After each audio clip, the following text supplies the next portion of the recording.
facing the police every single day.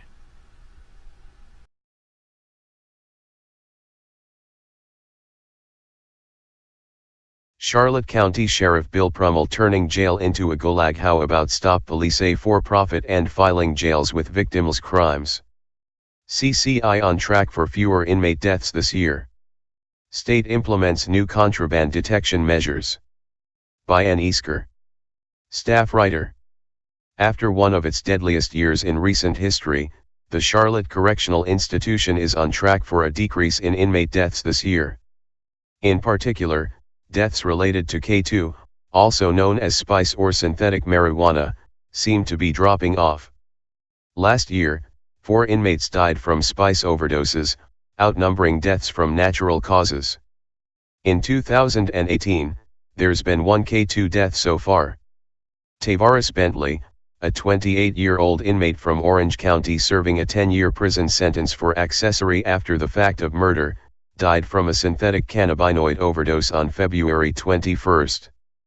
Bentley's autopsy, performed by the Lee County Medical Examiner, reported his cause of death as hypoxia ischemic encephalopathy, or brain damage due to lack of oxygen, caused by synthetic cannabinoid 5-FADB, found in his toxicology report. 5-FADB, a synthetic cannabinoid, has been identified in products sold as herbal incense, the autopsy states. These products are sold under a wide variety of names including, but not limited to, K2 and spice. These products may be used as an alternative to marijuana. The Centers for Disease Control states that synthetic cannabinoids are dangerous because they are sprayed with unknown chemicals, which often affect the brain much more powerfully than marijuana, creating unpredictable and, in some cases, life-threatening effects including nausea, anxiety, paranoia, brain swelling, seizures. Bentley. Hallucinations, aggression, heart palpitations, and chest pains. Apart from tobacco, K2 is the most widely used drug in Florida prisons. In fiscal year 2016 to 2017, the department recovered 56,549 grams of the drug, compared to just 6,226 grams of marijuana. Last year at Charlotte CI, inmates Cesar Ruano, Antonio Kirkland, Jamie Godsey, and Jeffrey Miller all died from the effects of K2. They were the only individuals in the county to die from the drug. Press Secretary Patrick Manderfield said the Department of Corrections is using every tool available to prevent contraband from entering the institution and educating on its dangers. Most recently, a new policy states inmates will be placed in facilities at least one region away from their county of commitment or home location to reduce familiarity with staff and contraband issues.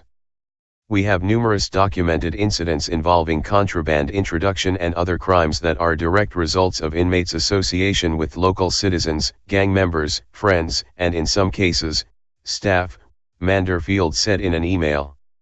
Many of which they spent their entire lives around in the local community. Manderfield stated it's rare that an inmate is housed at an institution in the county where they were received, as there is not a proportionate amount of institutions in the counties where the department receives the most newly sentenced inmates. The new policy implements a process to house inmates within 125 miles of their home county based on positive behavior. Additionally, in the last fiscal year, the department added 9 new canine dogs to the contraband interdiction unit, and any staff with a positive canine hit to their vehicle or person are sent for drug testing, and are unable to report to work, Manderfield said. New technology has also been implemented in recent years, including X-ray machines at every visitor and staff entry point, state-of-the-art cell phone detection devices, and a detection system to intercept illegal cell phone traffic. The Office of Intelligence has expanded its efforts to combat organized gang activity and contraband interdiction, according to Manderfield, and educational videos for inmates and visitors have been used in attempts to educate on the consequences of contraband. Though it appears the department's actions may be helping at Charlotte CI, other prisons are still reporting high death counts this year. For example, Dade CI already has 9 deaths this year, at least one of which is termed an accident, which can be indicative of a drug overdose. Santa Rosa CI has 8 deaths, with another 3 at Santa Rosa Annex, while Columbia CI and Everglades CI both have 7 deaths each. Understaffed prisons may also come into play in the pervasiveness of contraband, including spice. While Charlotte CI has just 11 vacancies for correctional officers out of 300 total, not enough to trigger mandatory overtime, other prisons have had to cancel weekend visitations due to understaffing.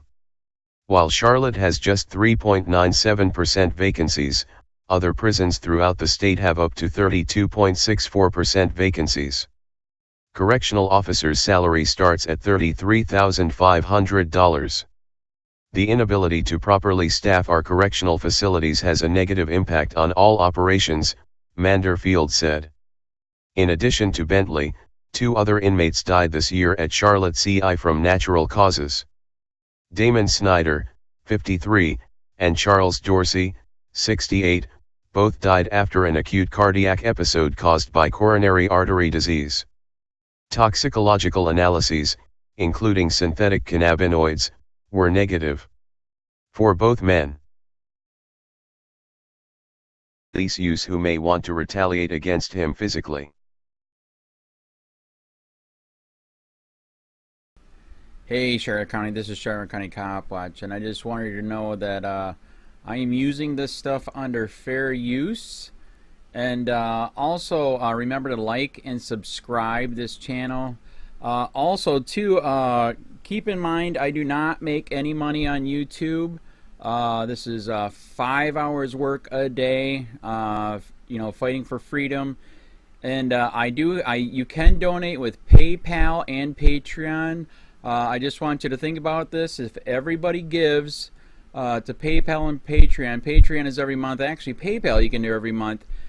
I have 12,000 subscribers. If everybody gives, I can quit my regular job and go full-time investigations on Charlotte County and possibly even more and beyond. So just keep that in mind. If everybody helps out, I can go full-time doing this. Thanks.